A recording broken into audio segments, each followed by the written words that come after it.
lifestyle. Sports cards and we live now. Jeremy Lee in the building and every guest that you ever needed. Sports cards after hours, keep the hobby heated.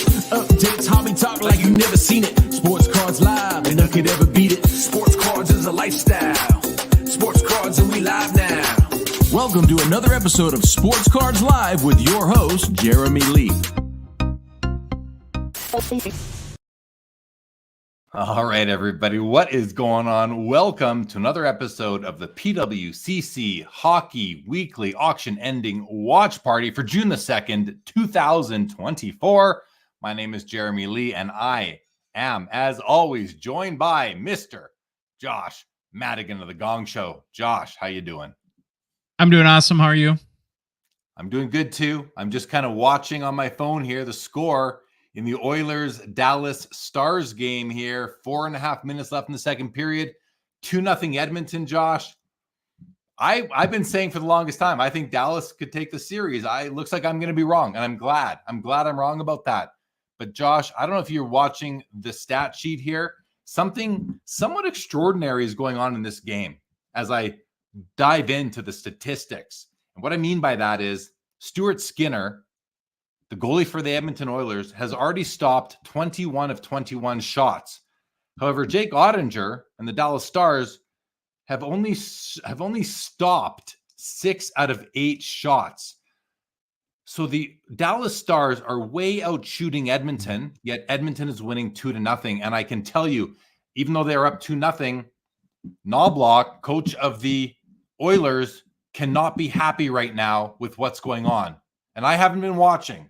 I'm only watching on my phone, but just from that shots on goal stat alone, the Oilers coach must be thinking and saying to the team, guys, we got to tighten this up because, yeah, we're up 2-0, but that could turn around right away quite easily, especially with a team like Dallas. So we're not going to be able to watch the rest of the game here, Josh, because you and me are doing this, but I'm curious to see how it ends up over the last 25 minutes of the game. What do you think of that? Well, it's hockey, right? A hot goalie can cover up a lot of warts, and who would have thunk it would be Stuart Skinner? But hey, crazier things have happened. And for the first time tonight, actually, even when it was 1-0, watching a little bit before we started here, the thought crossed my mind about Connor McDavid. And the thought was, could it happen? Could this really be happening? Where in a month or so, could we have the hobby validation of Connor McDavid Stanley Cup champion? Yeah, I mean, listen, I am hoping for that. Now, I've been cheering for the Panthers in the East.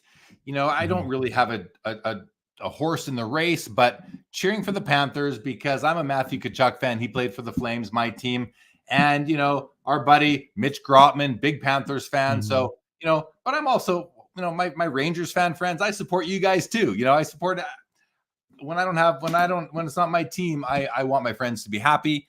But now if Edmonton can hold on, win this game, or perhaps the series, I'm going to be cheering for the Oilers. And that's for the hobby. Like you said, that hobby validation for Connor McDavid. Now, winning this game tonight, that they have to get past that hurdle. Beating the Florida Panthers in a 7-game series, that's a whole other challenge. I'm not saying it can't be done. I think it'll be a challenge. I'll probably, you know, my mind will pick the Panthers to win. My heart will pick the Oilers. What do you see happening? Where does your heart and mind lie? Well, I share the love of Tkachuk. I mean, he's like a hobby heel. I don't even understand. I really am more baffled about him. Maybe we talk about like Kucherov and Stamkos all the time. But given his personality and just sort of the thuggery and that he's got kind of that wrestling heel sort of mentality, I just boggle or dumbfounded that Tkachuk doesn't have a bigger chase. But yeah, I know I'm going with the hobby here. So in my mind, it's Oilers Rangers would have been like the A hobby series. Oilers Panthers is B. Dallas Panthers is like D+. Yeah, that's the worst, I would say. Yeah. Listen, Panthers are a great team. They beat the President's Trophy winner here. You know, I don't know what seed. I think the Panthers just got into the playoffs where the Rangers were leading the league pretty much the whole way through from October through April. But the Oilers, they did have that, 16, 17 game winning streak. And it wasn't against the strongest teams in the league, but they did prove that they can win over and over and over again. They obviously have the shooting power. They have the scoring. And like you said, and I think this is the key, hot goalie. If Skinner can be hot at the right time, and he hasn't been these whole playoffs, they had to bring in Picard for that pair of games. And now they've got Skinner back in. He's stopped now how many shots? It looks like at this point, it's still 21 shots he has saved tonight. Hasn't let a goal in. That bodes well. If it can continue through the rest of the evening and into the Stanley Cup Finals, well, maybe they have a chance again, or they will have a chance against the Florida Panthers. So we will see what happens with that. Do you trust him though? Do you trust Skinner? No, I don't, but I do believe in players getting hot, and that I do believe that does happen. So while I don't trust him, like I'd be very nervous if I was a hardcore Oilers fan. I'm a Flames fan. They are our biggest rival. So I will cheer against them when they're playing the Flames, but I'm not one of these Flames fans that just hates the Oilers. And I probably would if I wasn't in the hobby, but I'm in the hobby. I know, and I put the hobby above the rest of it. So I hope that they can win the cup. I think it'd be good. I want McDavid to. I've had debates about who's the greatest. Is Crosby or McDavid, or who's the better player? And there's so much that discussion. I lean on the side of Crosby. I'm not saying he's from a skill perspective better than McDavid, but he's by far had the better career. I would love for that debate to get tighter and McDavid to gain an edge on Crosby from as far as the whole body of work of the career goes, and a Stanley Cup would sure be a step in the right direction. Agreed. All right. Well, we do have an auction on our hands tonight, everybody. The PWCC weekly auction number 124 ends tonight. We have over 300 hockey cards listed. We have 59 that we're going to be covering tonight, Josh, and I think we should get right into them. 22 minutes until extended bidding begins. All access extended bidding. If you are watching on YouTube, I pinned the Sports Cards Live affiliate link to the chat. So if you are planning to bid on anything tonight, please click that link or copy and paste it into a new browser and make your bids that way. It doesn't cost you anything extra, and Sports Cards Live will receive a small commission, and PWCC will know that you guys are watching and enjoying what we're doing here. So greatly appreciate that. And of course, we got the Gong Show in the house. Lots of great pods coming from these guys, and another one, Josh, if I may, will drop at about 3:00 in the morning tonight, if I'm not mistaken. Let's say, I'm not on it. You're not on it? No. We, like I told you before we started, it was a big weekend here in my household. We have a high school graduate, our first kid to get through that milestone. And so Phil, the loud collector, filled in for my place on tomorrow's Gong Show. Can't wait to listen. Phil's always brings a whole other level of energy to anything he does.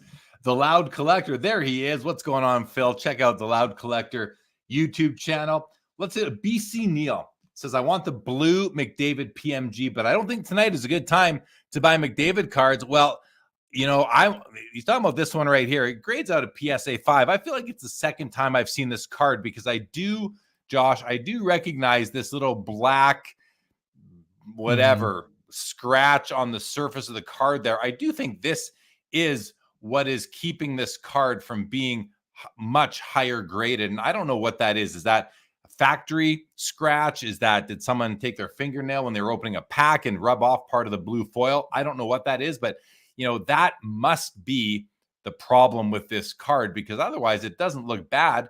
And the other thing, to BC Neil's comment, and to anyone thinking about it, there's only 50 of these printed. PWCC sold the only PSA 10 back in November, December. That was actually my copy. So I was looking at this thinking, hey, Josh, I sold that card for like $40,000. Maybe I can come in and pick up a much lower graded copy here for maybe under $3,000 or $4,000, 10% of the price. I'd have to be okay with it having that scratch out of it. But the thing is that these don't come up very often, and a PSA 5 is probably the cheapest you're gonna be able to get one.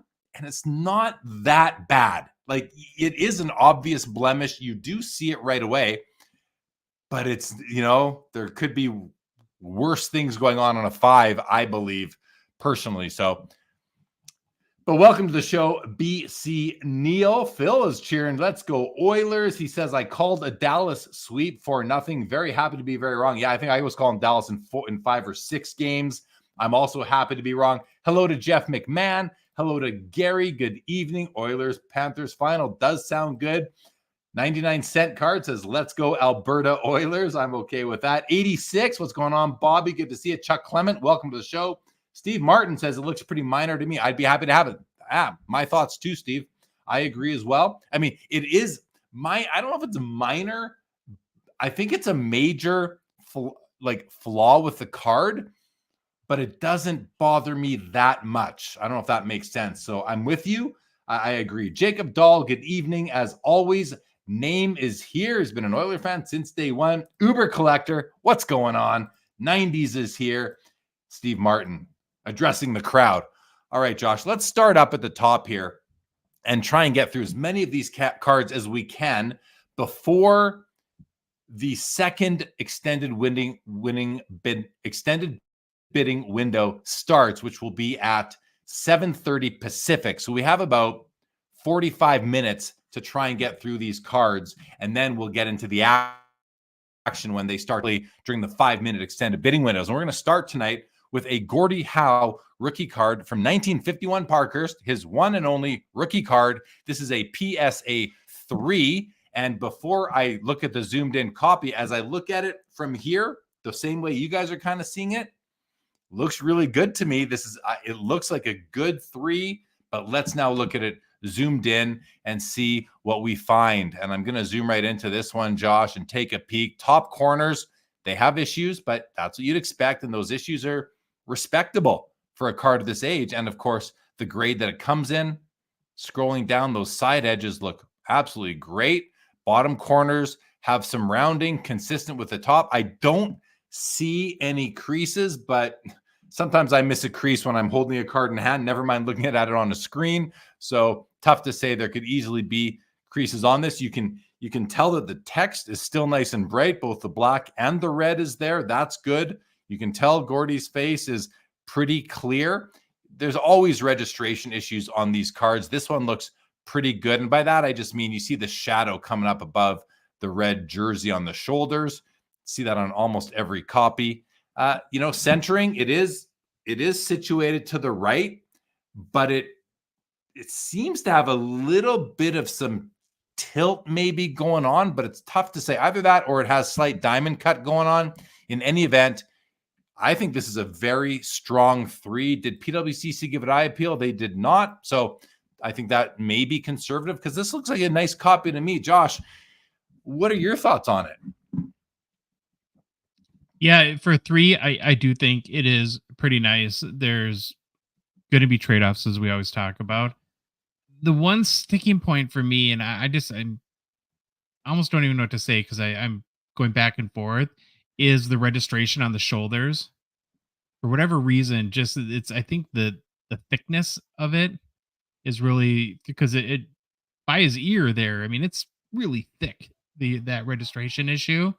But I'm sure there's a lot worse PSA 3s than this, and there's probably some worse PSA 4s.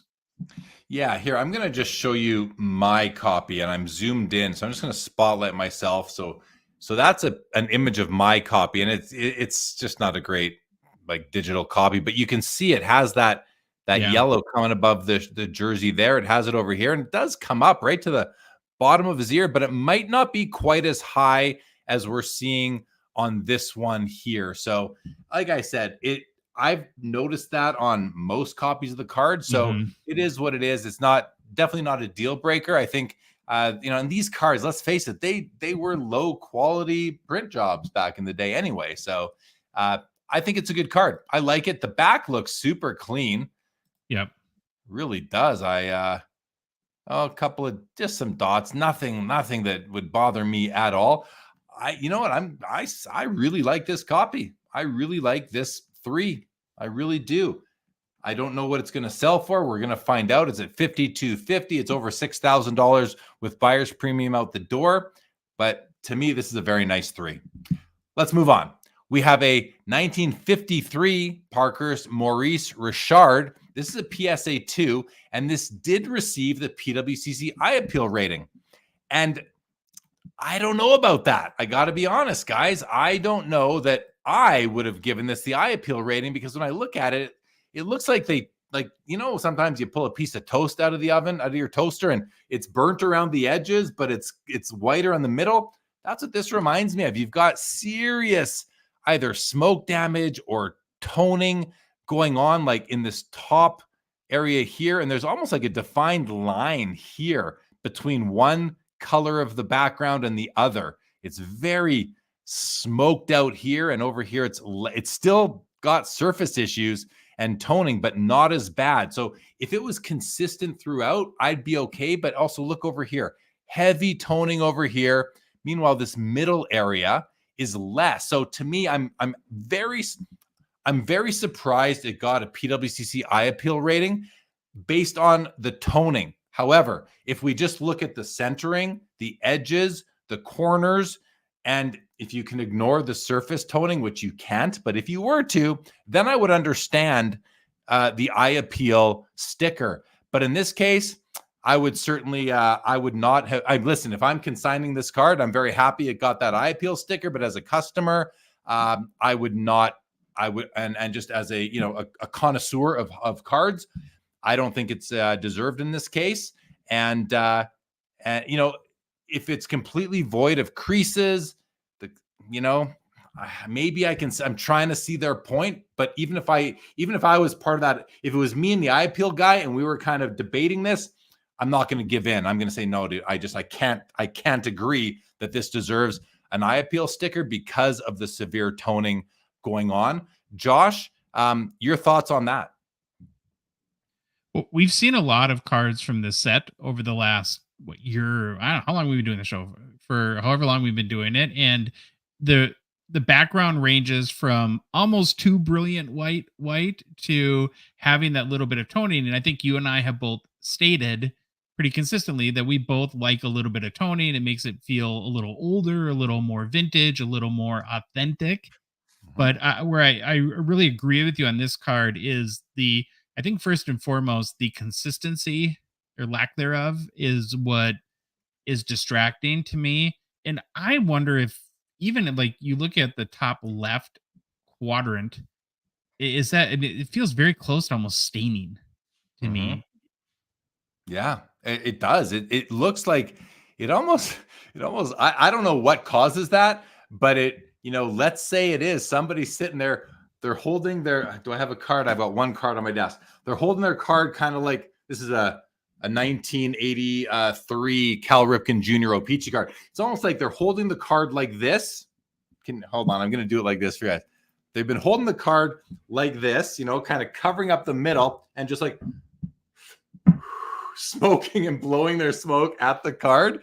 Kind of feels to me like that's been going on it. But as Josh said, I do like toning on my vintage cards, but I like it to not be quite as severe as this. I don't want to feel like it was like literally it was in a smokehouse. And I also would rather that the toning be consistent throughout versus the way this one has different sections going on. So yeah, it's an interesting card. I don't know that I would want to own this copy, but it is what it is. Decide for yourselves, everybody. David G on the smoking demonstration. Yeah, not very good at that, I could tell. All right. 1973 O-Pee-Chee Bobby Orr, PSA 8. This is an all-star card. And, sometimes I like to just look at cards that I don't like the design of. Now, I think this one is graded properly. It's definitely off-center to the left. It might even have a little bit of counterclockwise tilt going on. You can see this edge up here is narrower than down here. It gets wider as you go down. But these 72s and 73s to me are like the ugliest designs ever. And this card to me is just not a pretty card to look at, but that doesn't matter. It's a 1973 O-Pee-Chee Bobby Orr in a PSA 8. And a lot of people are working on Bobby Orr runs. So they'd be happy to add the Bobby Orr to their collection. The one thing about this I do like is that Bobby Orr is framed by the NHL shield, the outline of the NHL shield back in its day. So that's kind of cool. Josh, any comments on this maybe divisive type of card?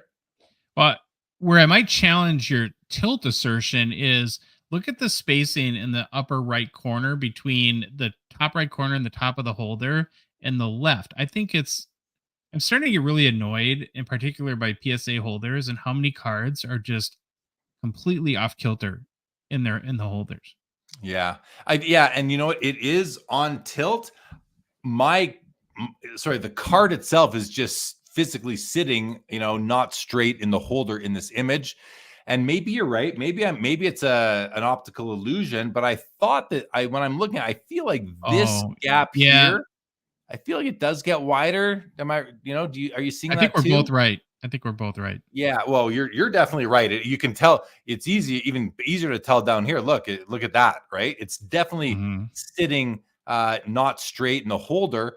And then is there anyway, it's an 8, appropriately graded, and let's see what it's sitting at right now. $140 actually.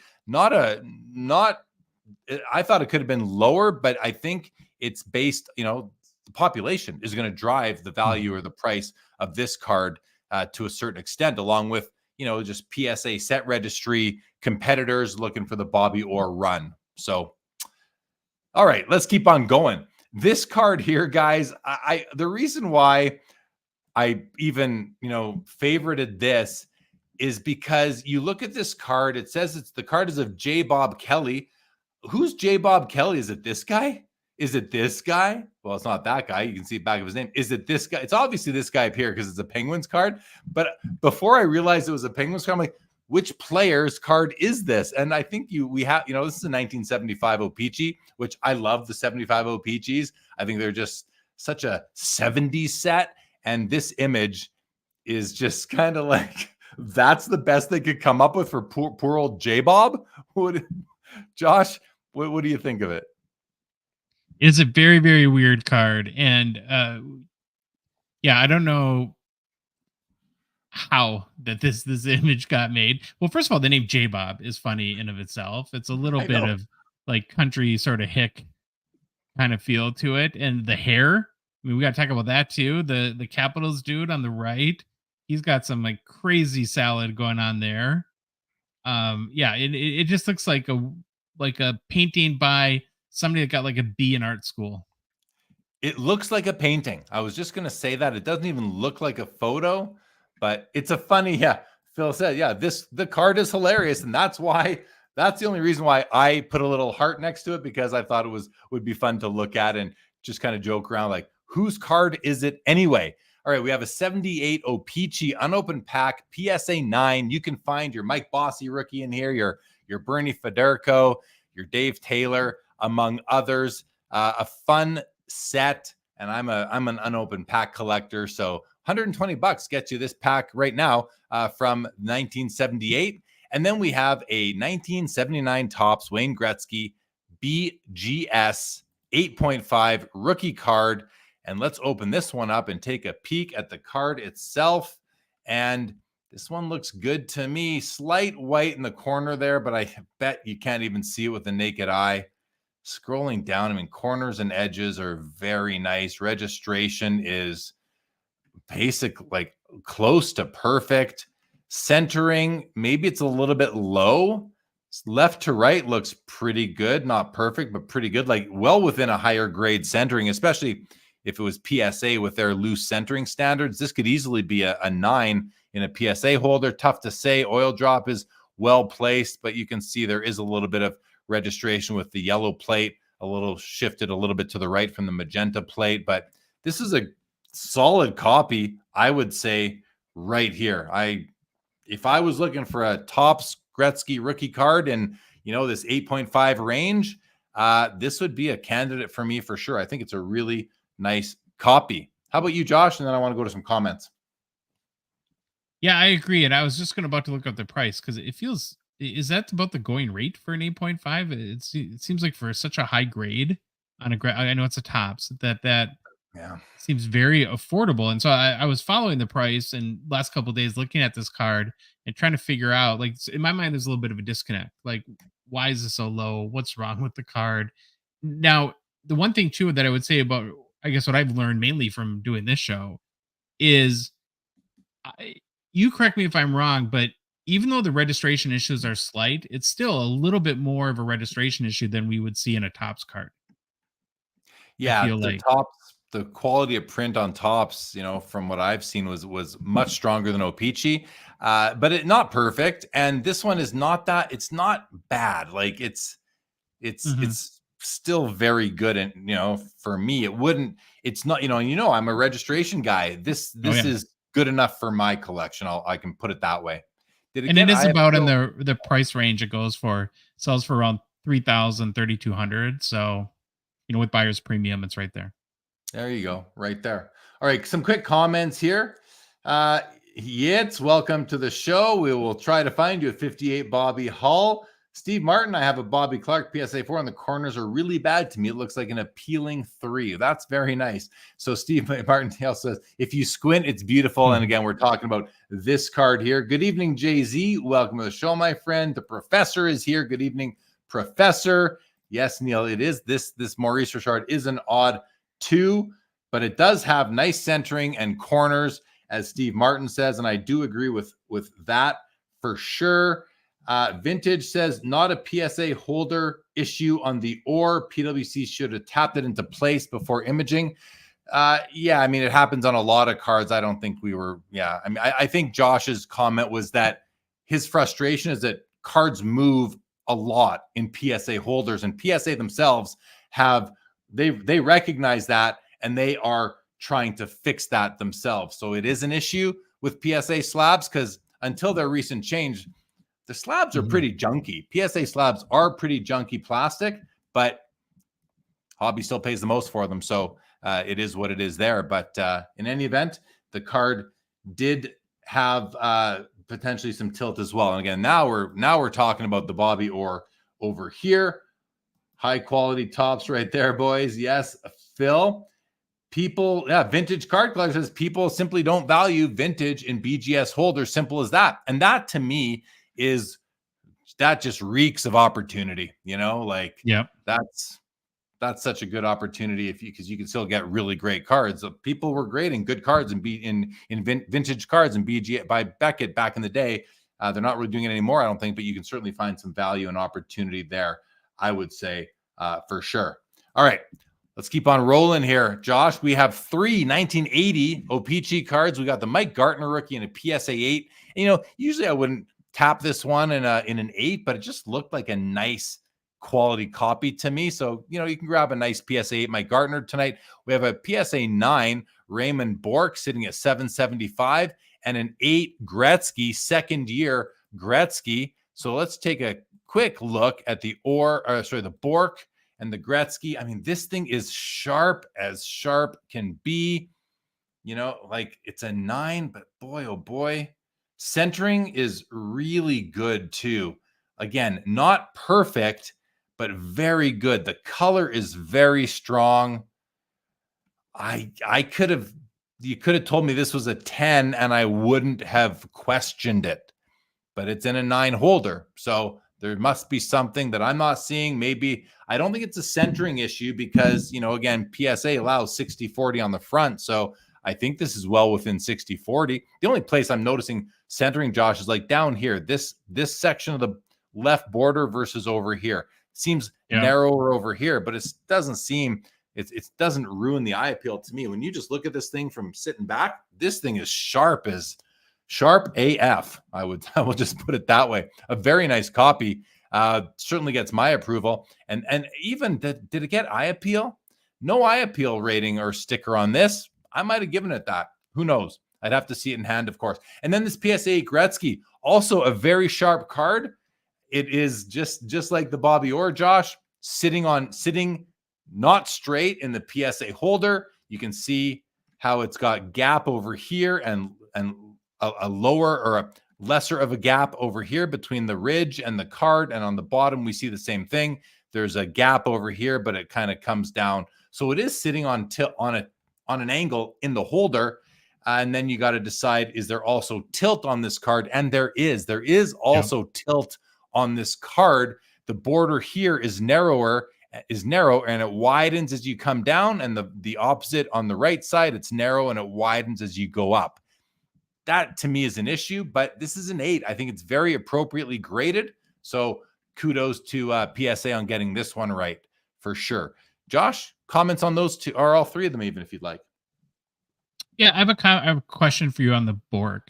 Do you think that we know PSA, because you made the comment that in your mind, now again, you haven't examined the card yourself, you don't have it in hand, you don't have it under a microscope, but it does seem to meet the PSA requirement for centering of 60-40 that we know is what they use.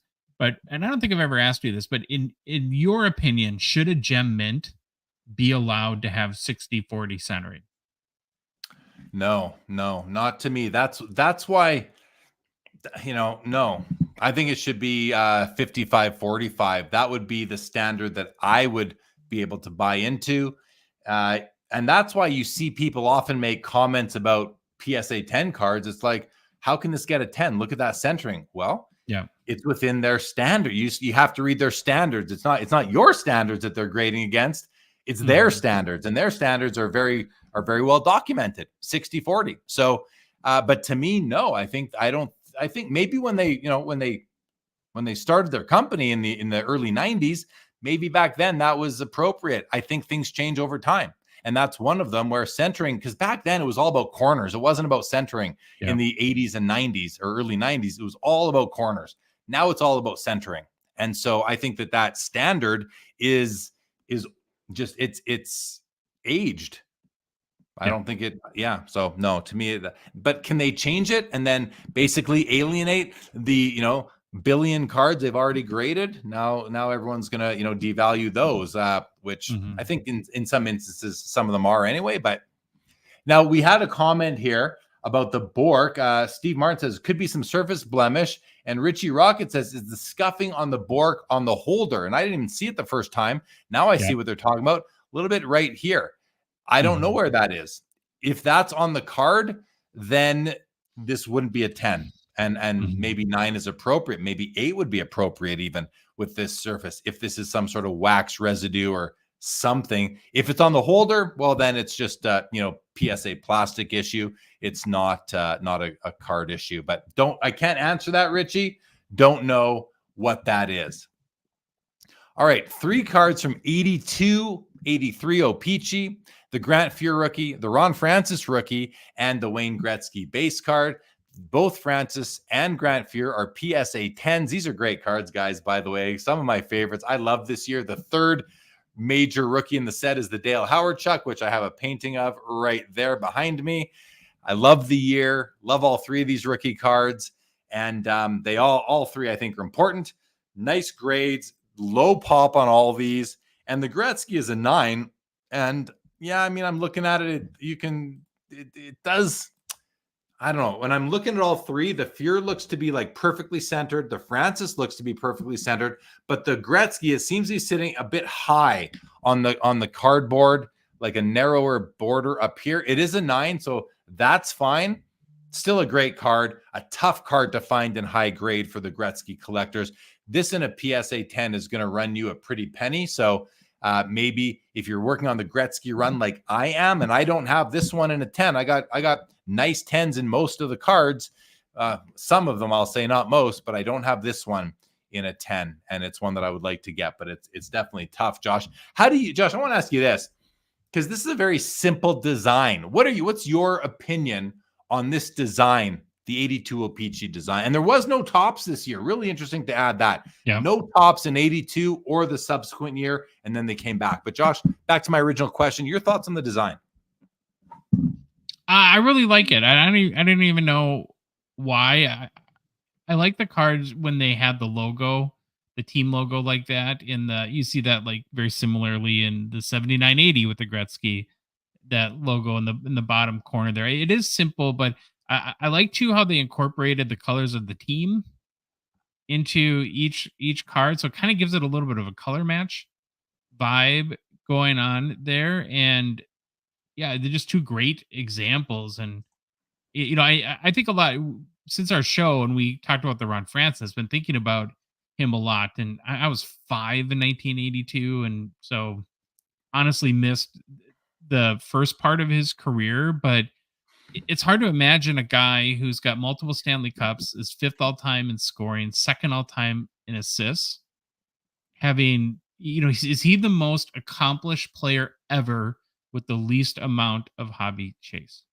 Yeah, maybe. I mean, and considering what he's done post playing as well, he's been an executive. He's with the Kraken now. He's had a great career.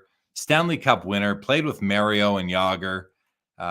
Yeah, and he's if you collect his cards, there are some cup cards available with Hartford Whaler colors, the blue and the green. It's beautiful. They make for beautiful cards.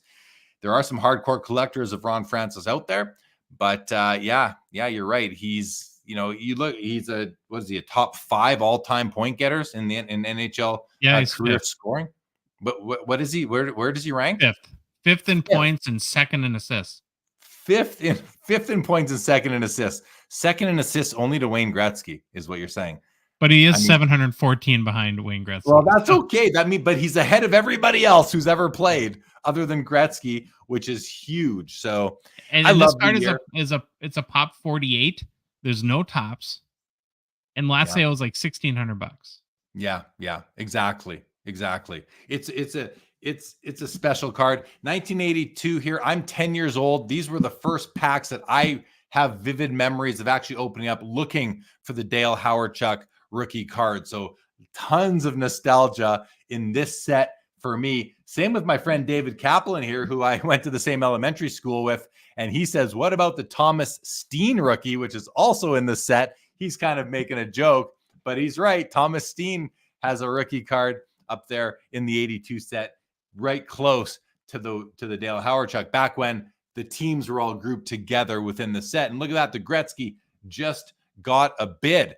All right. Next row, and right away I see this superior eye appeal sticker on the 84 Gretzky. We don't see S's very much, guys. Top 5%. So, we're going to have a look and see what we think about that. But first off, I want to look at this Steve Yzerman PSA 10 rookie card, O-Pee-Chee, because we have seen several of these on PWCC weeklies, and we've seen them where I'm like, guys, don't buy this card. It's a horrible 10. This thing is ugly. It should be an 8.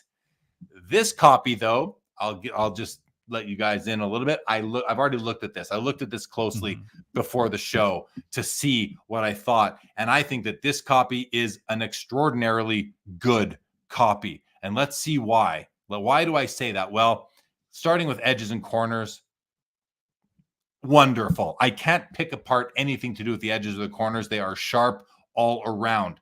It's hard to see. Okay, centering's great. Is it perfect? No. But is it better than 55-45? I think so. Now let's talk about the surface and the print quality. The surface, I can't really tell if there's any major surface issues. I guess there wouldn't be because it's a 10. But let's look at the registration, because this card is often plagued by registration issues, just like the Gretzky rookie is from 5 years earlier. And in this case, everything is lined up nicely. Just like the Gretzky rookie, it has these thin black lines around each of these thicker, the pink and the red border. You got black, you got 4 skinny black lines right here in less than half an inch. You've got them around the picture of his headshot here. You got all these black lines everywhere. And oftentimes there's a gap between the black line and the color. There's no gaps here. There's no gaps. This card, this to me is a no sticker on it, no eye appeal sticker. But to me, this is better than some of the other ones that we have seen. So great copy, has my complete endorsement for anybody who's looking to purchase an Yzerman PSA 10. This copy gets my personal blessing if anyone is interested or cares about that. Josh, I think we'll talk about all these cards, so I want to get your immediate thoughts on this one. Well, it's hard not to see a Yzerman rookie PSA 10 and not think about that show. would have to be if we did like a greatest hits compilation so far, about the hour and a half we spent ripping that card to shreds. It was pretty classic, but I agree. This is a very, very, very nice copy. And it's just that, it would be, I wish we could find that card and do a side-by-side comparison. We could probably find it. Maybe at the end of the show, we'll when the auction's over, we can actually do that, and we'll try and make that happen. All right, let's have a look at this Gretzky now, because this has received now wait a second. This is a PSA 9. It's a PSA 9 that has received the superior eye appeal designation. So let's have a quick look here. Corners and edges look really good.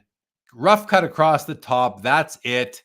Registration is 99% perfect. The reason why I don't say 100 is because I am noticing a slight little bit of white under his neck here. Little bit of white there. Minor, not a deal breaker, even for a registration snob like myself.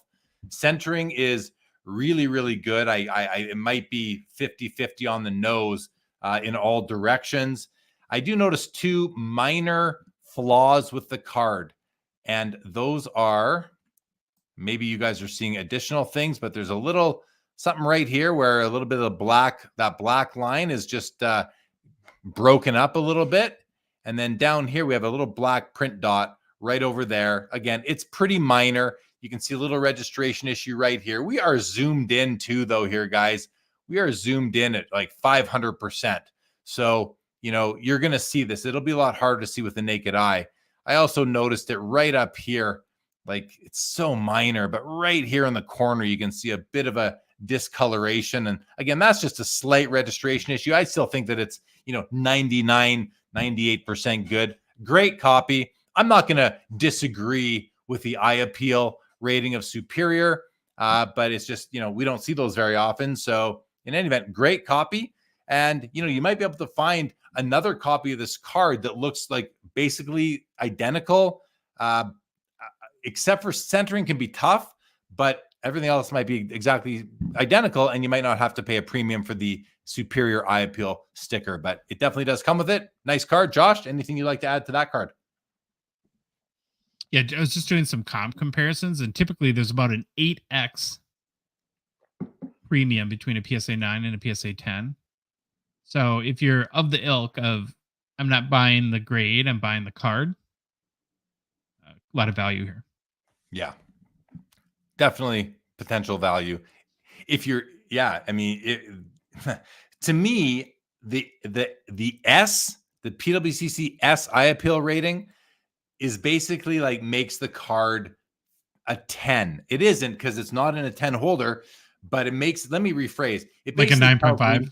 It's like a gem mint card. It's no longer mint. This is a gem mint card. That's kind of how I consider the S to be, because, let's face it, grading is, PSA is human grading. They're not going to get it right every time. And we also know how often you can send a card back over and over again and get a different grade. So it happened to be a 9 on that day. This could easily be a 10 on another day. And that's why I consider it could be as good as a 10. So there's good value here. If you care more about the card than the little bit of ink that wrote the 9 on the label, then this is a great opportunity. And then we have a PSA 9 Topps Mario Lemieux rookie card. And this thing it's brilliant. Like, the centering is off to the left slightly. Top to bottom looks really good. I'm not seeing any signs of tilt, I don't think. Corners and edges, the print quality, the boldness, the registration, the clarity, all looks really good to me. Penguin looks nice and clean. No yellow leaking into the beak here or the gloves, which we often see. Great card. Great copy. I would consider this to be a strong 9, Josh, myself. Did you notice anything different? No, I agree. And even no eye appeal rating. And so maybe this is even a better value, because like you compare this to the Gretzky, like the last couple sales of a Gretzky 1984 PSA 9 are in like the 210, 220 range. So we're at almost 300, or about 300 with buyer's premium. So that superior eye appeal rating is likely driving up the bids.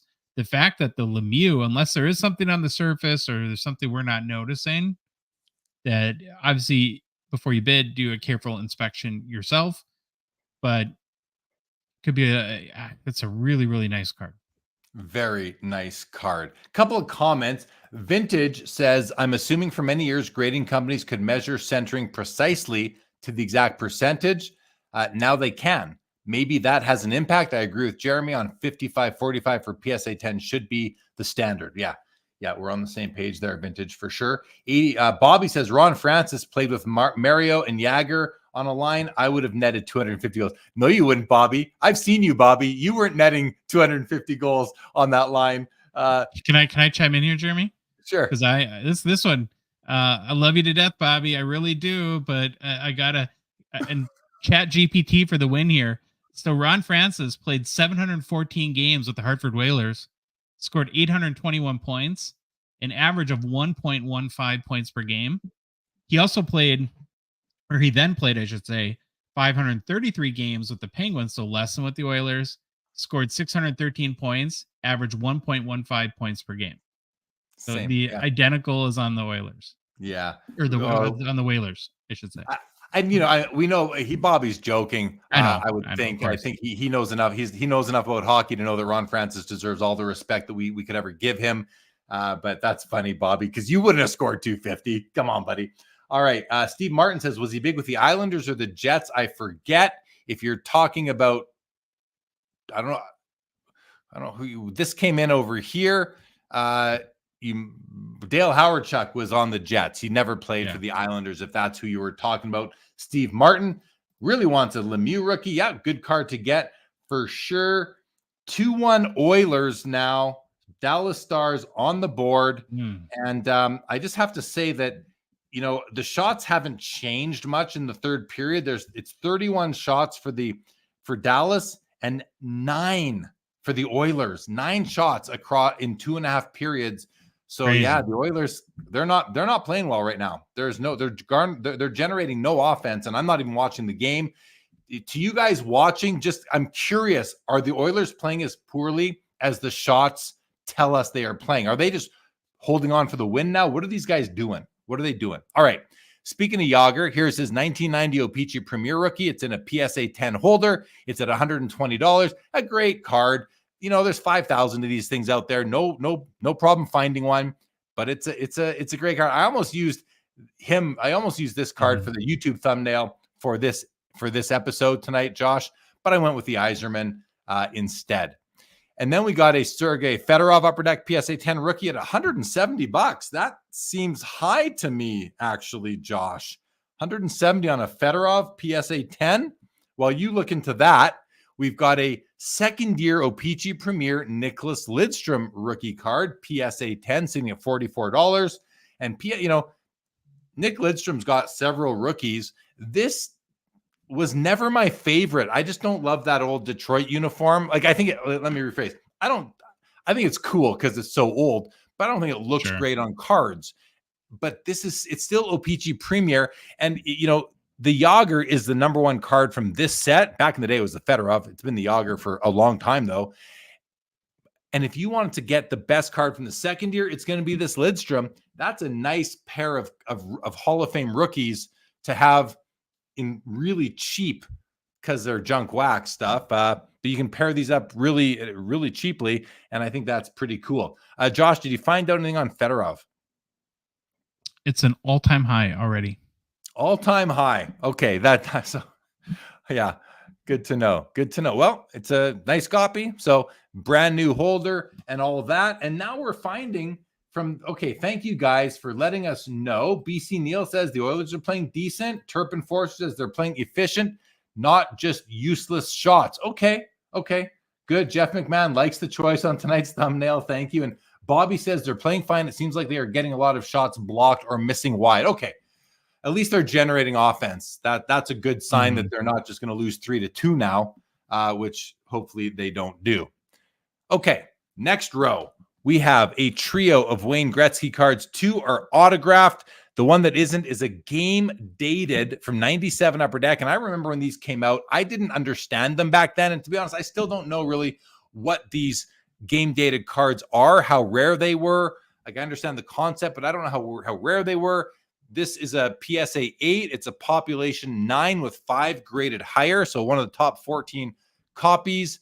And I'll be honest, like the card itself does absolutely nothing for me from an aesthetic perspective. I'll go as far as saying I don't like the looks of this card, but the game data was very popular back in the day. And here it's dated May 18th, 1997. Gretzky's hat trick leads the Rangers past Philly. So that must be what it is, but I don't know. Oh, it's also got this gold stamp here, foil logo, a game dated logo as well. So some sort of parallel, I guess it is what I think. Again, I'm not 100% certain, but there we have that card there. And then 2 autographs. One is a jersey auto from the Master Collection from 2000.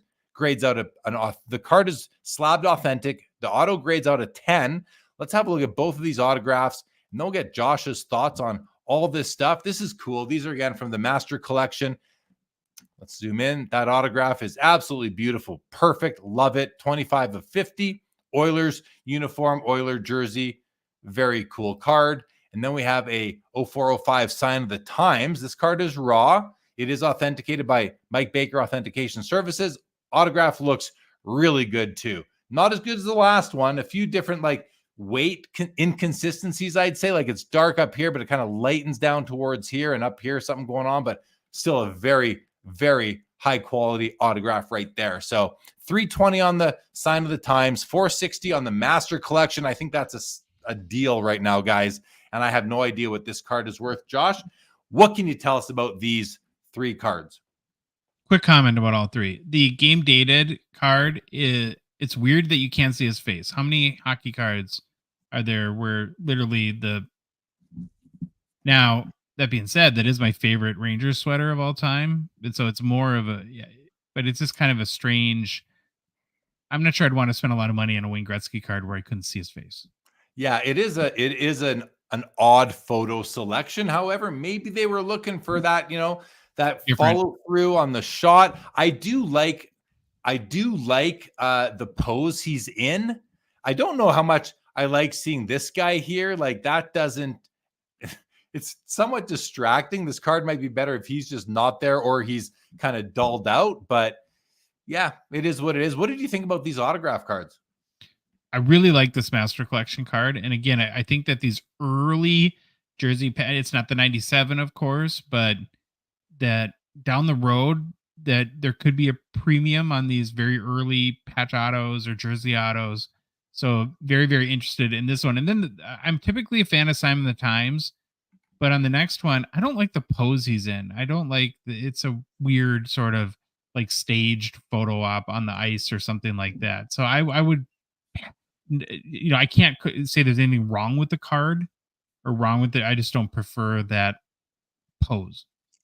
Yeah, it does look a little bit, it is staged for sure. I was going to say it looks like one of those, when they're at the end of they win the Stanley Cup and they're all gathered in for that big team photo, but I don't know that he'd have his stick in that position when he's leaning up and amongst all of his teammates, and he probably would have a real smile on his face, not that fake. You can tell that is not a real smile. He is forcing that for the camera. The blow dryer hit that hair too. After winning the Stanley Cup, there would be a lot of sweat involved.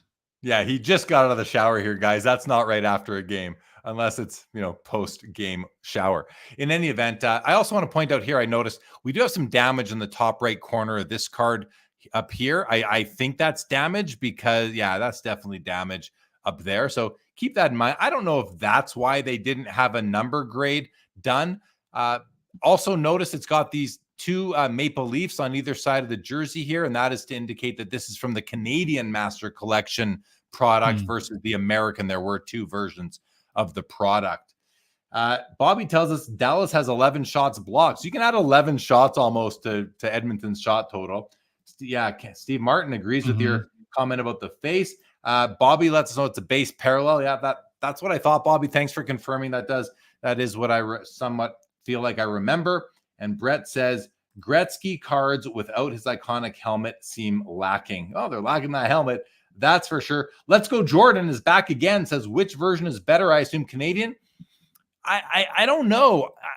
I think it would come down to how many Master Collection boxes were produced for each one. I don't know if it was the exact same or not, but if it was the exact same number of like boxes produced, then I don't think either one is better than the other. And I'll be honest, for me, when I see these cards, I find that little maple leaf is actually distracting. I don't know that I love it on the card. So, no, fair enough. Let's go, Jordan. I appreciate you being here and asking the questions. And so I'm not sure if one is thought to be better than the other. Bid just came in now. We're up to 500 there, 340 on the sign of the times. We have 5 minutes, Josh. We're not getting through all the cards, but luckily they're all Bedards at the end, so we don't need to go through all of them, but we have to go through this row here, especially this card in the middle, 05, 06, the Cup, honorable numbers, Sidney Crosby, on-card auto, game use patches. I believe they're game use. We're going to open up and see what the back says just to be certain. And I love this card, Josh. It's a card I would love to own. BGS 7.5 on the card itself, with corners being the weakness at a 7. And if we just open the image up itself, we're going to look at the back too. Yeah, you definitely have, look at that right there, guys. It's definitely got a corner ding, but like, yeah, I don't love it, but it wouldn't stop me from buying the card if this was my only opportunity to get one of these. Same thing, top right, it's got corner damage. It's missing a bit of the gloss and even the paper, just a little bit. Bottom right is a ding on the corner as well. Bottom left has the same thing going on. The autograph itself, it's pretty good, but it's not perfect anymore. It's definitely fading under here. You can see streak over here. It's really dark here in the 7 and light down over here. So this thing's been out in the sun, and hopefully that won't fade anymore. The autograph grade's a 10. Evidence that autograph grading is bogus and doesn't make any sense, because this autograph is certainly no longer a 10. But the grade of the card, I think, is appropriate. 7 on corners might even, I don't know if that's too high. I just don't know. I don't, modern card corner grading, not something I focus too much on, because we don't really need to.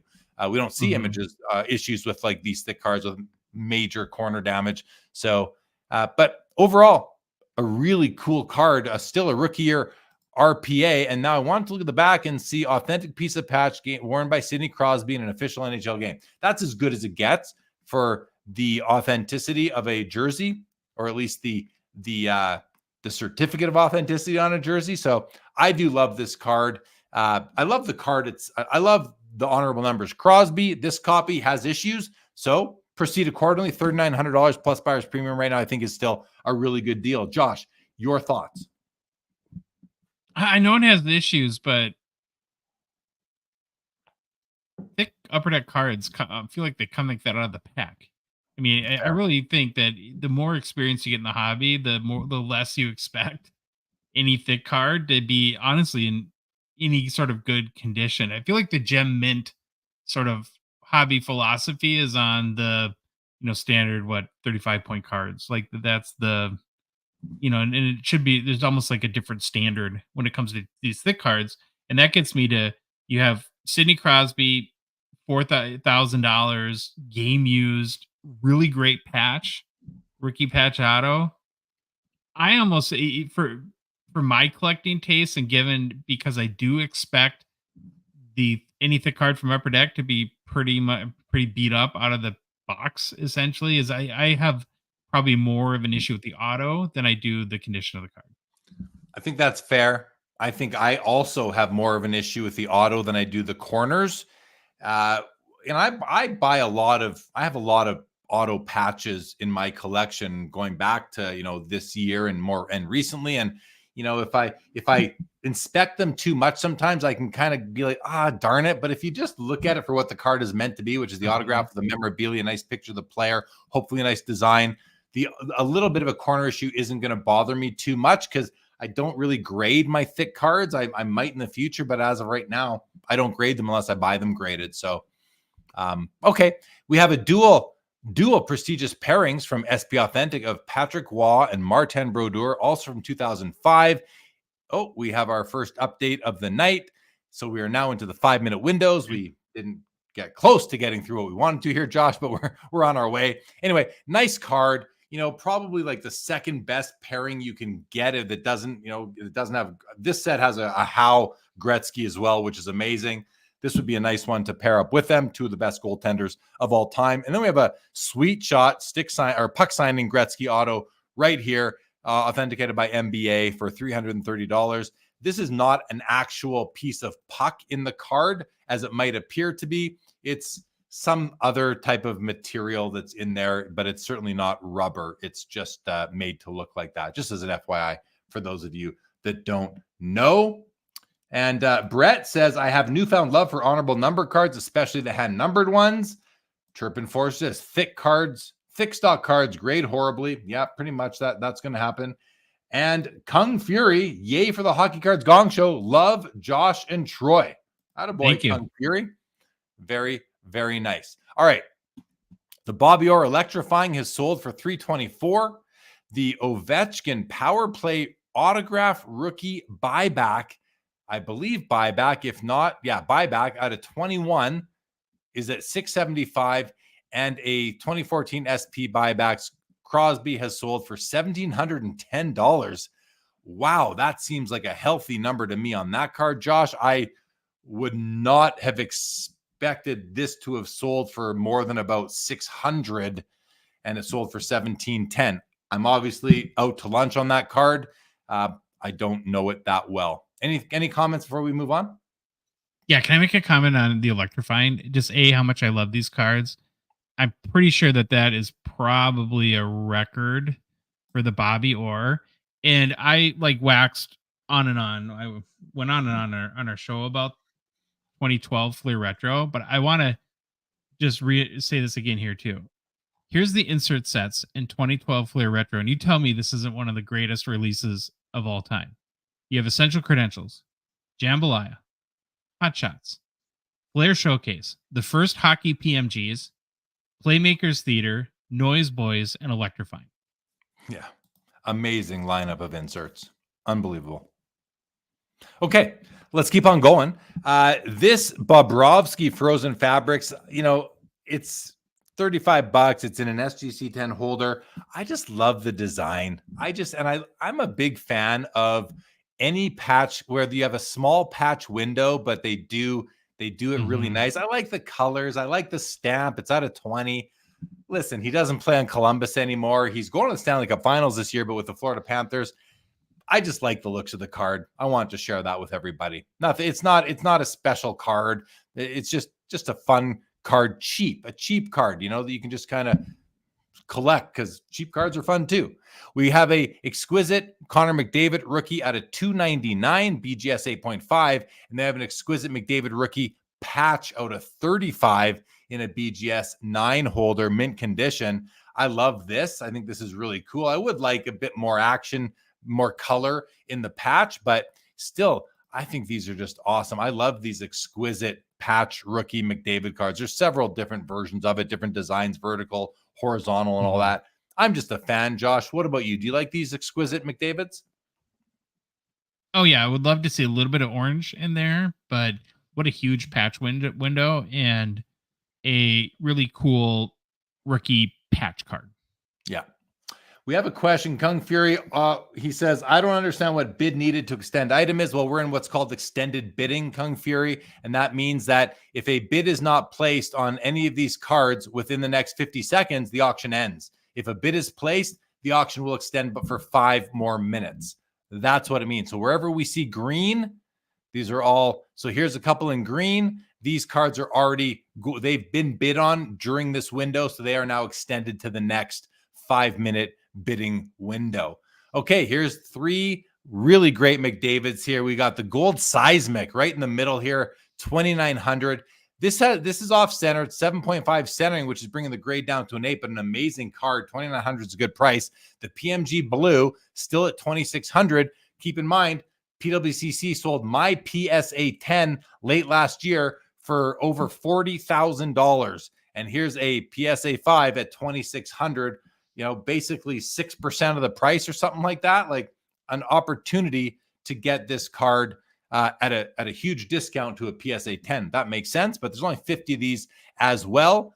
And now his OPG Platinum McDavid Retro PSA 10 has sold for $420. Josh, thoughts on these two or that one? Yeah, quick all 3. I'm a huge fan of the blue showcase McDavid PMG. I understand that the green and the purple are going to be a lot more valuable, especially the purple. I don't know if any of those have ever sold, but the color match and the blue, I think the blue is the nicest looking of all three. And, again, sometimes we collect too much based on value or perceived rarity, engineered scarcity, like with numbering. But if you kind of ask yourself, what's the nicest looking card? In my opinion, this one's it. So I think that's a great value.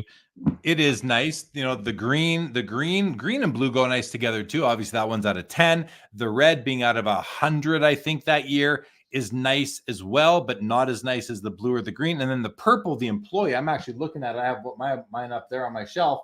Purple looks pretty nice too, but it's out of like 150, I think. So it's I think there was a purple out of 5. Oh, the out of 5. You're right. Yeah, that's a beast. That's an absolute beast. All right, let's see what else. What would that sell for in a high grade? Yeah, $500,000, something like that. I don't know about that, but yeah, it would sell. It would sell for a lot of money. The Future Watch Auto Patch sold for $18,600 in BGS 9.5 holder. Sweet Shot stick signing out of 25 did $1140, and we have a Mario Lemieux, the Cup buyback base card, numbered out of 5 at $195. Josh, we get to keep going? Yeah, it just seems really cheap for that Lemieux, but oh well. Yeah, $195 for the auto. We just got a bid on the gold seismic McDavid, now up to $3,000. We have a Gretzky auto from Champs here at $900. A McDavid rookie year Contours Club crest out of 75. It's kind of a neat looking card. I'm not a huge fan of Contours, but it's a nice patch. And then this is a beautiful card. The Upper Deck Premier rookie jersey brand logo patch. BGS 8.5 sitting at $625. 6 copies made. This is numbered 5 of 6. And it's a pop 1, none higher. Again, only 6 copies made. So I'm not surprised that they haven't been able to grade all of them. Josh, your thoughts on those 3, if you don't mind, then I will do a couple comments and keep going. Yeah, just on the McDavid, the Premier, just really interesting patch. You don't see something like that very often. And just kind of show stop. It's an eye catching, right? You kind of stop and it makes you consider, well, what is that? Yeah, exactly. I agree. I'm just looking at the score in the hockey game. It is now over. The Oilers have won 2-1, and they are going to the Stanley Cup final. So Connor McDavid is as close as he can get to the Stanley Cup right now. Congratulations. I'm also checking my daily fantasy. Looks like unless this changes, I came in second place out of 21 guys tonight. I'm actually going to win some money in my DraftKings tonight. I might be able to. And I'm going to get the win from Skinner. I'm going to win. I'm going to come in first place in my daily fantasy today, everybody. There I am at the top. Oh, that's wicked, because I was almost out of money in my account. Okay. Sorry about that, everybody. But not only did the Oilers win, I won as well. All right. These have all sold, but we had a Trilogy McDavid rookie year patch sold for $600. We had a rookie year Matthews exquisite patch sell for $348, and a Matthews Young Gun CGC 9 sold for $325. We have a Marner Young Guns BGS 10 pristine sell for $420. McDavid exquisite autograph from 1920 out of 15 sold for $540. And this is a big card here, guys. A McDavid buyback Young Gun numbered out of 97. BGS 9.5, auto is a 10, sitting at $14,000. I want to zoom in because the color of the ink looks different on this hand numbering than the auto, but I don't think that's the case. I think it's just because it's on the yellow background here and it's on white there, but it's nice and bright down there. I know this is a big card, guys. This is probably like the best way to buy a Young Gun, in my opinion, but it's also the most expensive. Josh, any comments? It's an all-time high. I have 3 comments. First is all-time high, and then I have a question. What the heck is how many acronyms can Beckett possibly have to put on slabs? It's like, well, what that is Beckett Authentication Services. So what that means, and I don't know why they do that, but that's what that is. What it really means is they've had that team, which is not the card grading team, that is Steve Grad and his team, actually look at the auto and authenticate it and put their logo on the slab. But to your point, it just adds confusion. having all these different logos and 3-letter acronyms on there. And yeah, I wish there was more consistency with their slabs, but. Well, one more quick question. Is this a rookie auto? No, it's not a rookie. Well, it came out in 2017. He did not autograph that during his rookie year. Absolutely not. But if you pulled a Wayne Gretzky rookie in 1979 and had him autograph it in 1982, would it be a rookie auto? It'd be a rookie. It would be an autographed rookie card. Okay, so this is so that's what this is, autographed rookie card. Yeah. Okay. Yeah. That's what it is. I think the hobby is okay with that, recognizes that. Yeah. Okay. This row, well, we're okay. The Jack Hughes Young Gun Clear Cut PSA 10 sold for $1,200. The McDavid Cup Tribute Clear Cut sells for $1,110 with the autograph, 9 on the auto, 9 on the card. Lafreniere Exquisite Rookie Card, numbered out of 25, PSA 8 is at $575 and is still going. Cole Caulfield Future Watch Auto, PSA 9 sold for $3.25. Connor Bedard O-Pee-Chee Premier PSA 9 sells for $62. You can get Connor Bedard rookies for under $100 now, guys. Just FYI on that. McDavid Seismic Gold Preview PSA 10 does $162. I think that is evidence right there that the previews in platinum are damaging. They're just damaging the brand. They're great for sales of O-Pee-Chee, but they're not doing any favors, I don't think, to the Seismic Gold and the other parallels. I think it was the 2021 release of O-Pee-Chee Platinum being so horrible condition-wise, and the point you just made, that have damaged, just like we've seen with like Jambalaya and PMGs, with the overproduction of PMGs, with Jambalayas being regular e-pack achievements, special e-pack achievements. It's just when you oversaturate the market with a card, it kills it. Agree. We've seen it over and over again, going back to the jersey card. 3 Bedard Young Guns, actually 3, 6, 8 Bedard Young Guns. We've got some of the Outburst Silvers. PSA 10 sells for $33.60, while a PSA 9 is $870. And for my money, there is not $2,500 worth of difference between a PSA 9 and a PSA 10, especially since they are interchangeable depending on the day of the week. We have 3 base Young Guns here, 2 10s and a 9. The 10 sells for $10.50, $9.90, and the 9 does $3.96. Same thing would apply there. A BGS 10 Pristine sells for $1,800, which is significantly more than the PSA 10s. And again, maybe that's a great deal for that gold label. I don't know. And then we have a Young Gun Clear Cut Bedard PSA 10 to $28.80, and another silver Outburst in a CGC 9 sells for $840. So lots of Bedard pretty much all the time right now. And got a quick question for you on the Bedards, Jeremy. Sure. I do think the prices are much closer to where they need to be for people to not get too hurt in the long run, based, Josh, compared to where they were early on. Please go ahead. So if you had to make a long-term bet on either the Bedard Clear Cut PSA 10 or the Silver Outburst PSA 10, where they're pretty close to the same value right now, which horse would you ride? Unfortunately, from a value perspective, I would ride the Clear Cut. I think it's because I think it's a lower print run card. And I say unfortunately because I like the Outburst better. I think the Outbursts are beautiful.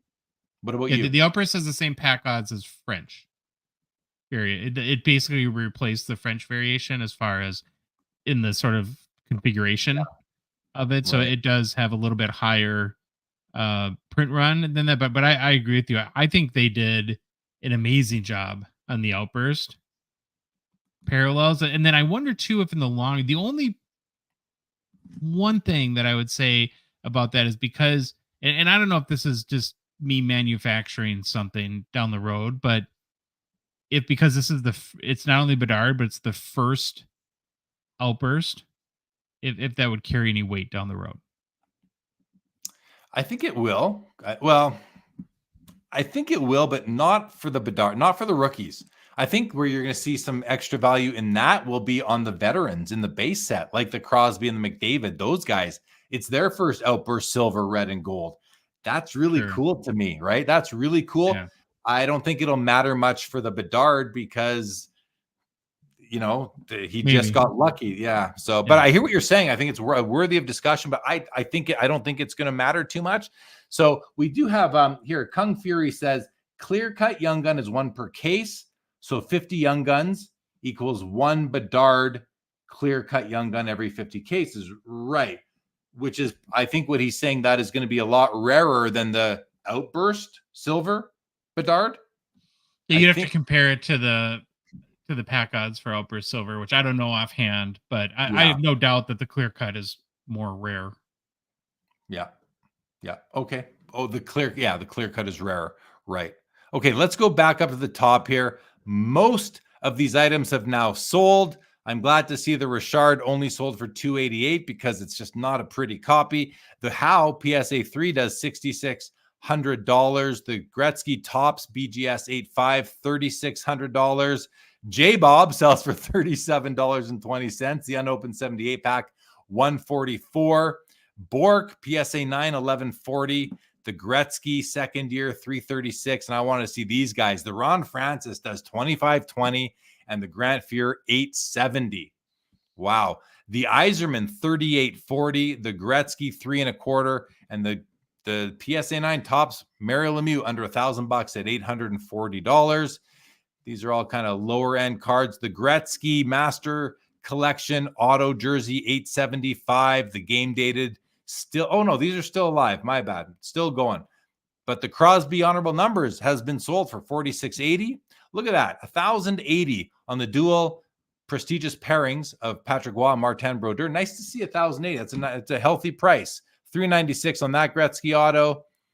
$324 on the Orr. $870 on the buyback auto Ovechkin.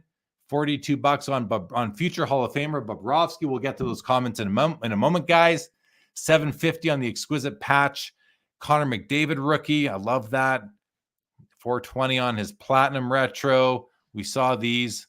All right, so let's go back to the top and let's refresh and push all the sold cards to the bottom. And while we do that, let's go to the comments right here. This is now, going back a few minutes, but Jake Dahl says, do you think Sergei Bobrovsky is a future Hall of Famer? Brett answers saying, could add a Stanley Cup winner, Conn Smythe, and 3 Vezinas to his resume this year on Bobrovsky.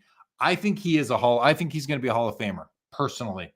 I do think he will be, but I think I'm not saying he's a slam dunk, but I think he will be, especially if he wins the Cup this year.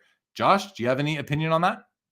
I was just going to say the same thing. To me, a lot depends on what happens over the next couple weeks. Let's Go Jordan says, this week at PWCC is costing me a small fortune. Well, good luck with your bidding. Let's Go Jordan. Hope you win yourself a few cards tonight. Oilers going, everyone's now letting us know. Oilers going to the final. Oilers win. What a game. Hell yeah. Edmonton, the Stanley Cup Finals overdue. Oilers. Edmonton won the game with 10 shots. Crazy. Neil says, good time to buy McDavid tonight, asking for a friend. Very good. No. David Kaplan. The Oilers have done it. The Oilers have done it. They haven't done it yet, right? They need to win the Cup still, Dave. They need to win the Cup. They've got to the Cup Finals, which is great, but they need to now finish it off against Florida, and that is not going to be easy. Not going to be easy. Steve Martin says Skinner coming up clutch with 34 saves, 4 times as many saves as Ottinger tonight. Do they touch the Campbell Trophy? Did they touch it, guys? Please let us know. Neil says no.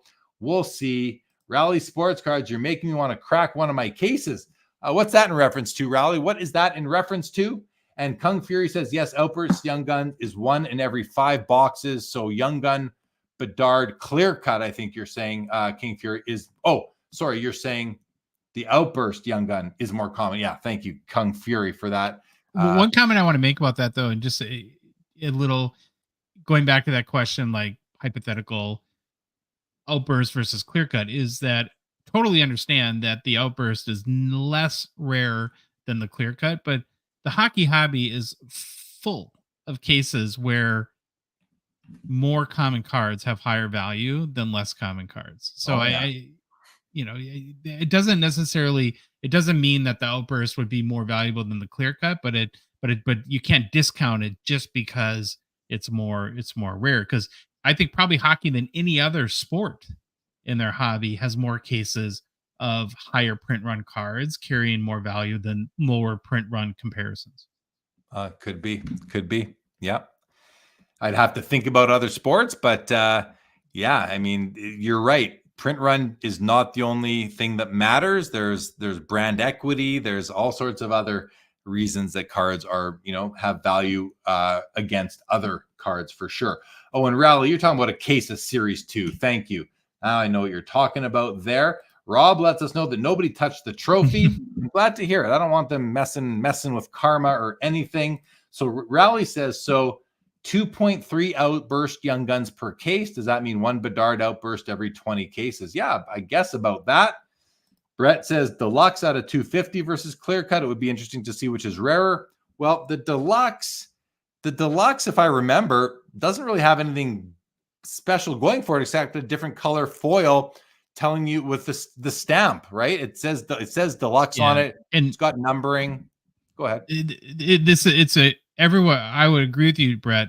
Would love to know the answer, but there is no answer to this because Upper Deck does not disclose how much they print, and so I would assume that the deluxe is much rarer than clear cut. There's probably thousands of clear cuts.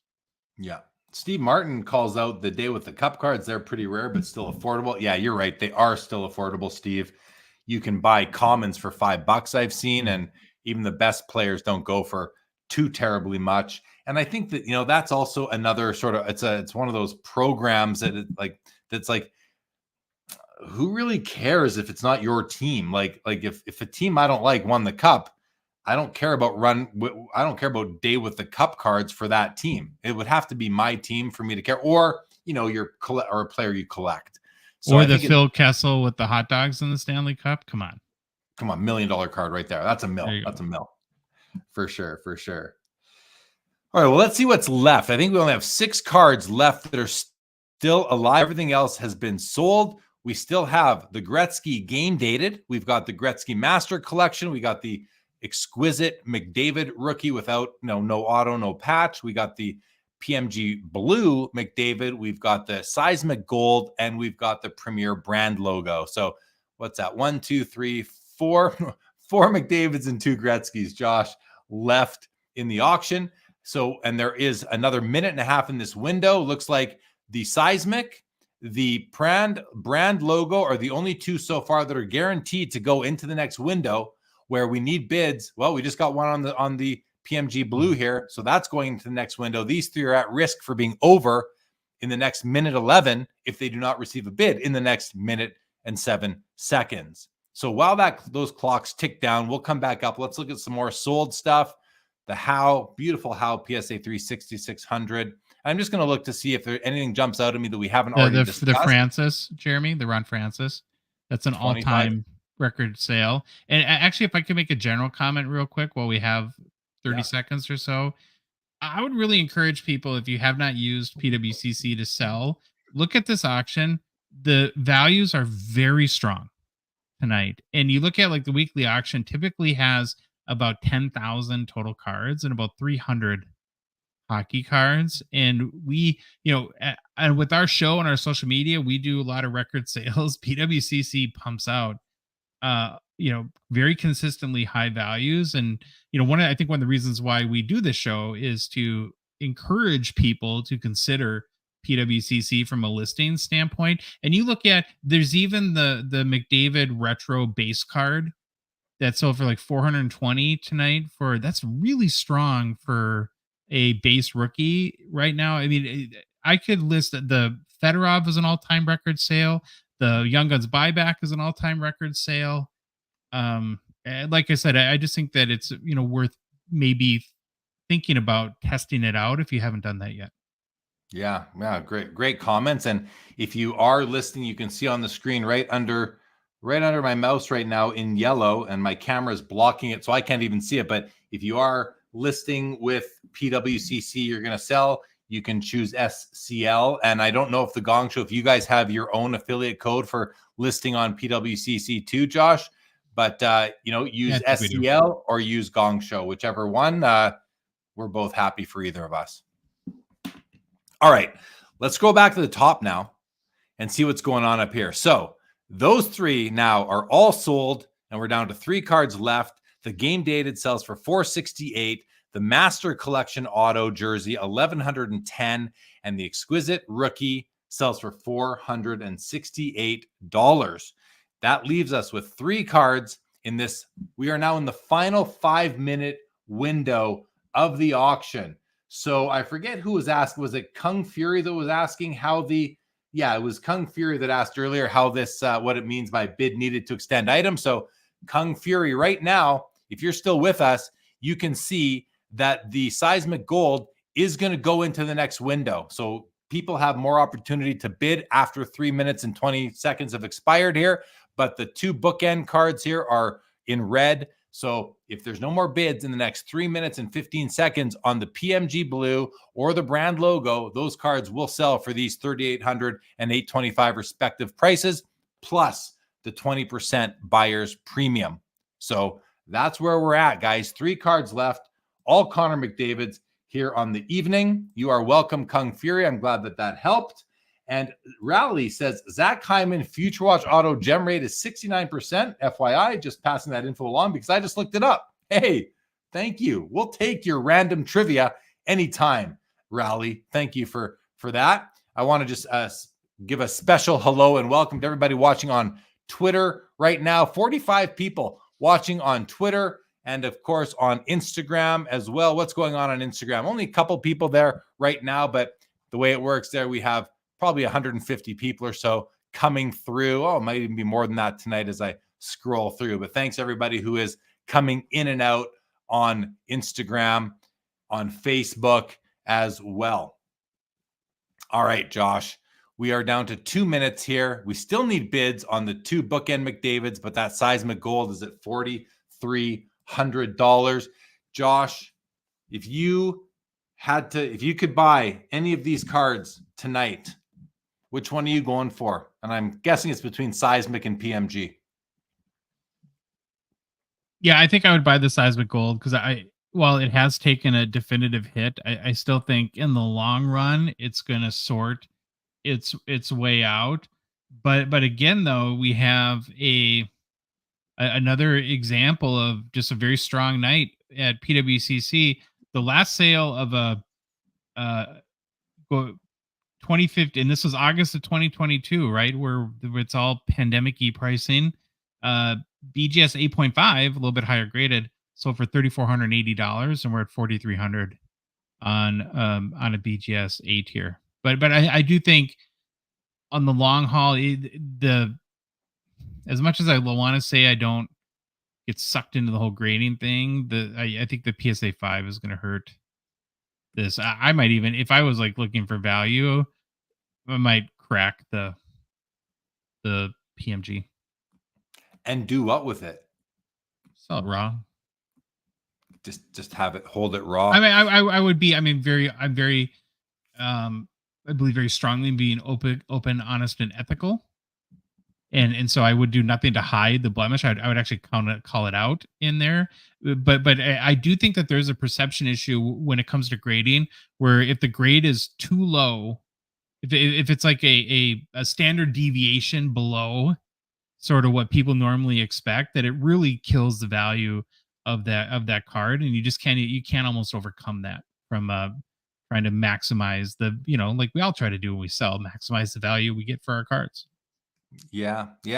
I hear you. To answer my question, I think I'm going with the seismic gold as well, which is, not exactly like me very much, but I do love it. I think it's awesome. I think I'd go with the size. They're both out of 50. That's something to note. They're both out of 50. Even if they were graded the same, I still might go for the seismic. Now, Interesting. is that a indication the hit that PMGs have taken? Because let's be honest, a year and a half ago, this would have been a ridiculous argument, Yeah, right? it'd be PMG all day long. Yeah. It'd be PMG all day long. Yeah, I think for me, the reason why I now go with the seismic is, first of all, it's got O-Pee-Chee. It's an O-Pee-Chee card, which is, that to me is the original hockey card. I know it's not. I know the original is way, way back, but that was my original brand. I grew up on O-Pee-Chee. I did not grow up on Tops or Fleer or Parkhurst or, even Imperial Tobacco. I grew up on O-Pee-Chee. So I think that's one of the reasons why I would go for that. Look at that. Everything just ended. They all just ended. The PMG Blue does 4,800, the Seismic 5,160, and the brand logo 990. Rally's going with us for the Seismic Gold. It's a gorgeous card. I'm with you, Rally. Yeah, I don't know if it's the hit that they've taken, like you said, Josh, the PMGs. It might be, because let's face it, like I sold my PSA 10 when that sold late last year. It sold for double what I thought it would sell for, and it got paid. It was paid for. So I think, has the McDavid rookie PMG taken a hit, or have all these new PMGs taken hits, or have they all? I'm asking you the question, Josh, because I think you might follow that closer than I do now. It comes down. It's the same story we've been talking about. They've been too overproduced. They have the base version, the all-star version, the retro version, and then there was 2 retros in the last, and it's just, it's oversaturating the market. It creates confusion. It's harder to understand, because now we have to do, right. There was a time when every PMG had value. Now we have to have that extra layer or two of knowledge to be able to sift through. And it's what's happening to Jambalaya. And I think the good news in all of this is that what we've been told, and I think you've been told this too, is after 2023, so the Bedard release, that Upper Deck is resting some of these. I know for sure Jambalayas are not coming back in 2024, 25. Upper Deck. I love Jambalaya cards. So part of it, but I think I'm so happy that they're making that decision. And I really hope they pull back hard on PMGs, but then that puts them in the predicament of trying to sell boxes with there's less of every card people love. And so, we're kind of a tough constituent to please, us hobbyists, is that we don't want them to flood the market with these cards and make them seem less special, but we demand great cards in every box too. Yeah, that certainly is true. All right, so going back to the Yzerman, and we said let's look at some past PSA 10 Yzermans and compare them to the one that we just saw sell. So with that, I'm just going to bring up the image of the one that sold today that we both really liked, and that's this one right here. So let's zoom in a bit, and now let's zoom in on some of these other ones. And you remember which is the one that? It's got to be this one. This one's a mess. Yeah. It's a mess. It's a hot mess. This one is good. It's not, something's off on it. I don't know. It's not perfect. It graded a 10. It's not the worst one. This one's a mess. And this one's a mess. This is the same card that sold on same card sold twice. So here it is. This versus this. Now this does look like it might have some. The toning might be a little bit darker. This looks whiter, but that just might be the flash. That might not be the card itself. So let's ignore that for now because we can't verify. And let's just look at this. So first of all, I'll zoom in on his face. Look at his face there. I'll zoom right in for everybody. Look at his face there, and then look at his face here. It's not. It's definitely clearer here than there. I'm sorry they're not on the side. I'd like to have them in the same place if I could. They're different. I wouldn't say these images aren't great. So let's not look at that so much as let's look at the registration. And what I'm talking about is look at this here, guys. Look at this. You got black. You got a nice yellow stripe through there. Shouldn't be there. And then you got the red. Then you got the black. And then you got the pink coming underneath the black. And then here this should all be pink, but you got a sliver of white coming through. That's just not supposed to be there. You see, you got the yellow coming all the way down the side there. As we come down here, look at this yellow stripe coming all the way, it's like a half moon, or not a half moon, a very thin moon right there. All the way through, you got white showing between the pink and the black up here. Even above the word, above his name, you can see here too that is not lined up perfectly when it was printed. And look at the yellow. Nice yellow stripe coming under here. So, and then it's got tilt. Look at the border. Narrow here, and it gets wider as you go up here. Narrow here, it gets wider as you come down here. This is a PSA 10, guys. Like, this is just, I don't know how they grade this card. A 10, to me, this is an 8 at best. Even the top left corner has some rounding. Like, this must be a mistake. Yet it's in a PSA 10 holder, so it ends up selling for $4,200. And the more for the one than tonight, yeah. The one tonight sold for $3,840, and I think it's a superior card. Now, this might have toning issues. This might have a discoloration, which I don't love, but I still don't like the blurriness and just the terrible print quality of this card here. Yeah, this card, like when we covered that episode of this card back here on October 22nd, you can go back and watch the episode. I was not being nice to this card. And I was basically telling the audience here, don't buy this card. Like, do not buy this card. This is not a PSA 10. This is the ugliest Yzerman I've ever seen in a 10 holder. Again, I don't even know if this is an 8 in my opinion. So, but tonight's card was a lot nicer, and it sold for cheaper. So yeah, there we go. There we go. Dan the Card Man has joined us and says, old age mindset of buying the card, not the holder, wins again. Yeah. Buy the card, not the holder. I mean, yeah. Watch my Instagram story for more commentary on that from myself. I'm getting more and more verbal about that because I just don't want to see people making mistakes out there. And let's face it, the grading PSA, they make mistakes. They admit it every time. They grade your card different when you send it back to them. And we know that happens over and over and over again. So, if you have a card that's in a PSA 10 holder and you think it's maybe an 8 or a 9, well, don't crack it out. Don't crack it out. I mean, that's not your fault. That's PSA's fault. So you want to maximize your return when you end up selling it, leave it in that holder. But if you have a card that you think is worth resubbing because it's in an 8 and you think it should be a 10, I mean, I'll tell you a quick story. I've told this before. I once had a card graded myself. I had it graded. It came back, and this is by Beckett. It came back, and this is years ago. I had it graded. It came back a 5.5. I cracked it out. I resubmitted it. Came back a 9.5. From a 5.5 to a 9.5, guys. Oh, it's basically the grade that day. It's the grade that day. It's the grade that day. I was so happy with that. I couldn't believe my eyes on the 9.5. Could not believe my eyes. I was like, what? 9? Like, I was expecting an 8, not a 5.5, maybe even a 7 I was hoping for. No, I got the old 9.5. So, grading by human grading, I think you just have to take it with a grain of salt and consider that it's a human opinion. And that's what it is. So that's fine. But there's also opportunity to do savvy things if you know what you are looking for. So, all right, Josh, the auction's wrapped up. We've covered all the cards. I think we're ready to wrap up the show. So thanks to you for joining as always. Apologies to everybody. No show last week. I was at the Montreal Expo.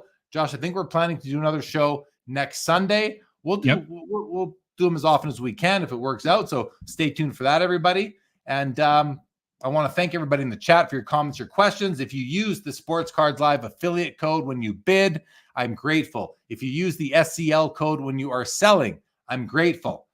Thank you so much for tuning in, supporting Josh and I on this show. Josh, I actually can tell you what episode this is of our show. We like to keep track of that. That's kind of fun for us. This is, as I talk slowly, as I get to where I keep track of that, this is, Josh, episode number 53. This is episode 53 of the weekly show, Josh. Yeah. Cool. Yeah, 53. A year of them. We've done a year of these. Well, and it's gone longer because we don't do it every time. But the professor says, use the SCL code tonight. Great show. Thank you, Professor. Always grateful for your support. Gary says another great show. Thank you, Brett. Thank you to you. Dan on the Yzerman. Curious to see the comparisons on the PSA cert lookup. Dan, you can go check that out on your own time now. As you saw, where I just go into their sales history and type in Yzerman 1984 PSA 10 and add the old chi to get rid of the tops cards just to filter it. And there they are right there. You can see tonight's is actually not showing up here yet, but you've got these are the same sale, the same card sold here. That's a different one. And tonight I think was another different one. So you can go there to check those out, Dan, and see what you make of it. I'm saying this. I'm looking at my screen, but I wasn't sharing. So let me do that now. Here it is. Here's what I'm talking about. You can go here to the sales history, Dan, type in 1994 Yzerman PSA 10 and Chi, and you'll get these three cards. Those two are the same. That's the ugly card. This is another one. And then we had the third one sell tonight. Sorry about not sharing my screen before. Thank you, Jeff McMahon. Always appreciate you being here. Richie Rocket, good to see you, buddy. Thanks for tuning in. Josh, say your final piece, and then we'll be done. Gong Show 3 a.m. And thanks, everyone, for a great night. A lot of great contributions from the chat. And can't wait to be back till next week. And final thing from me, guys. Stanley Cup finals are set. Florida versus Edmonton. Canada versus the U.S. Connor McDavid versus Matthew Tkachuk and company. It's going to be a great Stanley Cup finals. So hopefully we'll know a bit more what's going on there next Sunday, and we'll keep everybody, we'll be able to talk about it with you guys. I'm excited, guys. With that, thank you so much for joining. And with that, this episode of the PWCC Weekly Hockey Auction Ending Watch Party on the Sports Cards Live YouTube channel with Josh Madigan of the Hockey Cards Gong Show is now over.